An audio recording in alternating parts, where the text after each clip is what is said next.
Halo semuanya, apa kabarnya teman-teman? Semoga semuanya dalam keadaan baik dan sehat ya. Hari ini ketemu lagi dengan saya Feby. Visi saya adalah ingin membantu teman-teman semua untuk mendapatkan versi terbaik dari diri kamu sendiri, baik dalam hal penampilan, kesehatan maupun juga penghasilan.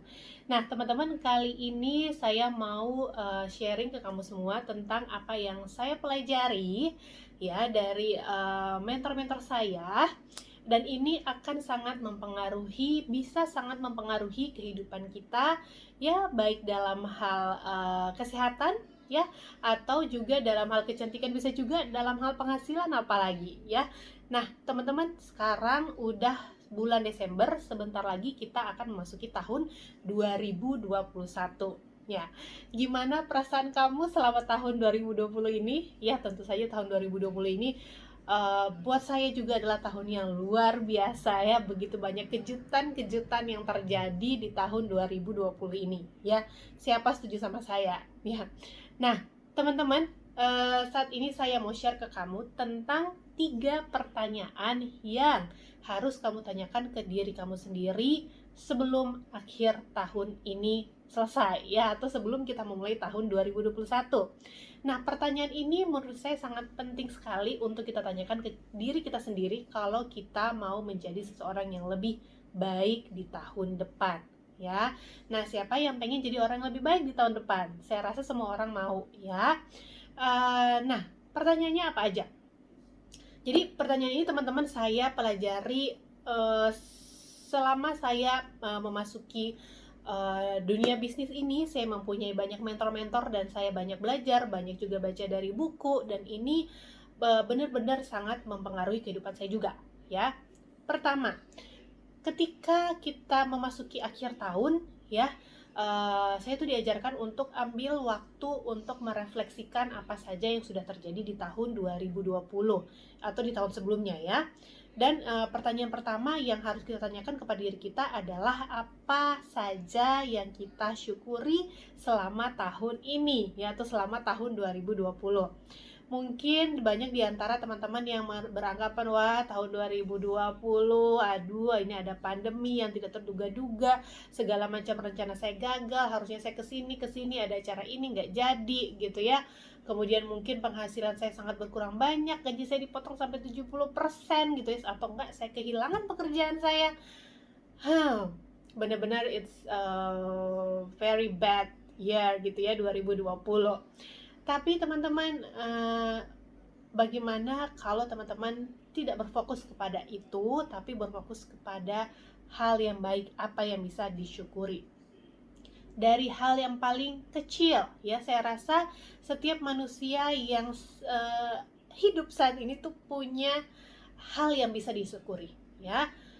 Yang paling kecil adalah kita masih bisa bernafas ya, itu harus kita syukuri teman-teman. Itu hal yang saya syukuri setiap pagi, setiap begitu saya bangun tidur, saya bersyukur karena saya masih bisa bernafas dengan baik ya teman-teman. Coba bayangkan kalau misalnya teman-teman yang sedang sakit gitu ya, dan susah untuk bernafas, itu rasanya seperti apa ya. Jadi kita bernafas pun itu adalah sesuatu yang masih bisa kita syukuri ya teman-teman ya.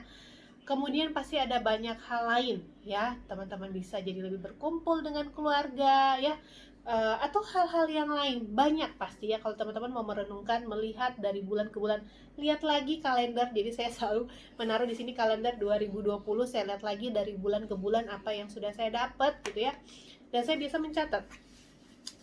Ini sejak tahun 2017 saya membuat apa saja list daftar syukur saya setiap tahun gitu ya, dan hari ini saya sedang membuat yang di tahun 2020 ya. Nah, itu biasanya 1 lembar penuh teman-teman, dan mungkin kalau misalnya saya masih merenungkan lebih lama, itu lebih lama lagi akan lebih banyak lagi ya. Jadi dengan saya merasa dengan melihat apa yang kita syukuri, dengan apa aja hal kecil, meskipun hal kecil gitu ya, tapi kita bisa bersyukur akan itu. Misalkan kita masih bisa uh, masih mampu untuk menjaga kesehatan kita, masih bisa makan dengan baik gitu ya, kita masih sehat, masih bisa berkumpul dengan keluarga, anak-anak kita sehat, orang tua kita sehat, kita masih bisa mendapatkan penghasilan mungkin itu, tapi meskipun itu mungkin berkurang gitu ya, tapi masih ada yang bisa kita hasilkan, masih ada usaha baru, masih ada peluang baru yang bisa kita jalani. Itu adalah sesuatu yang patut kita syukuri ya. Karena saya percaya, dan saya juga udah mengalami beberapa kali, bahwa ketika hati kita itu penuh sukacita, penuh rasa syukur, itu hal-hal yang baik akan datang gitu. Jadi tapi ketika kita penuh pikiran yang negatif, bad mood dan lain sebagainya, itu hal-hal yang tidak baik juga kadang-kadang sering kali mengikuti gitu ya. Jadi betapa pentingnya kita mengawali hari dengan bersyukur, apalagi kita mengawali tahun dengan mengetahui bahwa tahun sebelumnya begitu banyak hal yang bisa kita syukuri ya. Jadi teman-teman boleh juga ya buat list seperti apa yang saya lakukan, apa yang teman-teman syukuri selama tahun 2020. Nah, kemudian yang kedua, apa yang teman-teman sudah pelajari di tahun ini? Apa yang sudah pelajari itu dalam arti nomor satu, apa yang teman-teman ingin lanjutkan di tahun depan, dan kemudian apa yang teman-teman sudah alami di tahun ini dan tidak mau hal itu terjadi lagi di tahun depan. Nah, itu kan berarti hal yang kita pelajari gitu kan. Mungkin pengalaman teman-teman dalam pekerjaan atau dalam mengasuh anak, dalam apapun itu teman-teman bisa catat dan kemudian direnungkan, dicatat, dan kemudian itu dilaksanakan apa yang mau dilanjutkan untuk tahun depan ya. Contoh, kalau saya tahun ini saya sudah mempunyai kebiasaan yang cukup baik untuk habit membaca buku ya. Jadi saya itu punya buddy atau punya teman, kita bertiga setiap pagi kita ngumpul jam 5:30 pagi untuk bukan baca buku, tapi apa yang kita sudah baca itu kita sharingkan. Jadi kita menceritakan aha moment kita dari baca bab buku itu sebelumnya. Dan itu sudah berjalan kurang lebih 2-3 bulan kemarin dan akan kita lanjutkan di tahun depan gitu ya. Nah, itu mungkin salah satu contoh, dan masih ada yang lain lagi. Nah, teman-teman bisa mencari di kehidupan teman-teman apa. Mungkin misalkan nih ya, yang sebelumnya itu nggak rajin untuk perawatan muka, tapi selama di rumah dia jadi lebih rajin. Jadi kulitnya udah jadi lebih bagus, lebih kinclong, lebih awet muda. Nah, itu akan teman-teman lanjutkan di tahun depan. Nah, boleh. Atau teman-teman yang sudah rajin olahraga di tahun ini ya, itu dilanjutkan di tahun depan. Nah, mungkin ada hal-hal yang misalkan teman-teman tidak ingin terulang kembali, misalkan hal-hal yang memang tidak baik, nah itu ditinggalkan ya, menjadi komitmen untuk ditinggalkan dan tidak akan dilakukan lagi di tahun depan ya.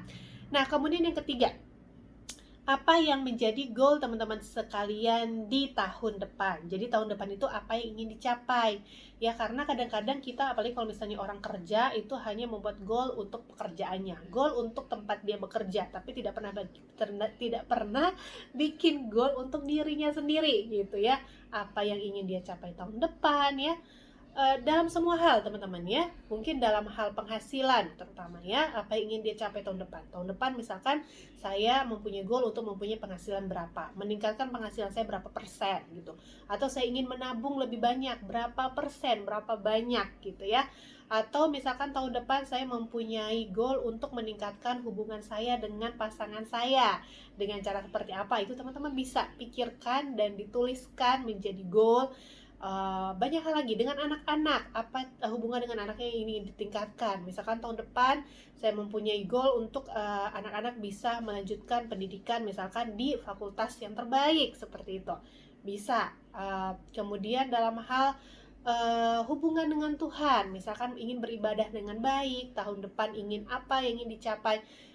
Dalam aspek-aspek itu teman-teman bisa tentukan goalnya ya, baik dalam keadaan bisnis dan keuangan ya, kemudian juga dengan pasangan ya, atau dengan keluarga, di dalam hal sosial, agama gitu. Jadi itu teman-teman bisa bagi-bagi untuk teman-teman bikin goalnya apa yang teman-teman ingin capai di tahun depan.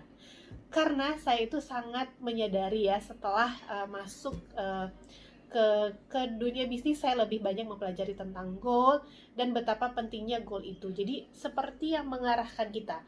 Kalau kayak kita nyetir nggak tahu kemana, kan biasanya ujungnya ya nggak kemana-mana, muter-muter aja di situ ya. Tapi kalau misalnya kita sudah tahu tujuan kita ke Bandung, ya udah ke Bandung gitu.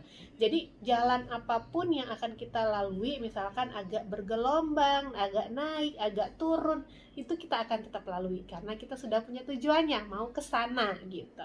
Nah, kalau misalnya kita nggak punya tujuan, ketemu hambatan sedikit mungkin kita akan mundur gitu ya, nggak usah deh gitu. Nah, ketika kita sudah mempunyai tujuan yang jelas, apalagi tujuan itu mempengaruhi bukan hanya kita tapi orang-orang yang kita kasihi, nah itu akan membuat kita akan lebih semangat untuk mencapai goal tersebut ya teman-teman ya. Nah, misalkan juga mau punya goal untuk merenovasi tubuhnya. Misalkan yang sekarang masih overweight atau obesitas, pengen punya berat badan lebih ideal, pengen punya masa lemak yang ideal. Nah, itu bisa jadi goal yang bagus. Teman-teman bisa tulis dan kemudian dicari jalannya. Karena biasanya apa yang kita pikirkan, apa yang kita bikin goal, apalagi kalau teman-teman sudah menuliskan itu dan teman-teman mungkin bisa tempel di mana-mana gitu ya.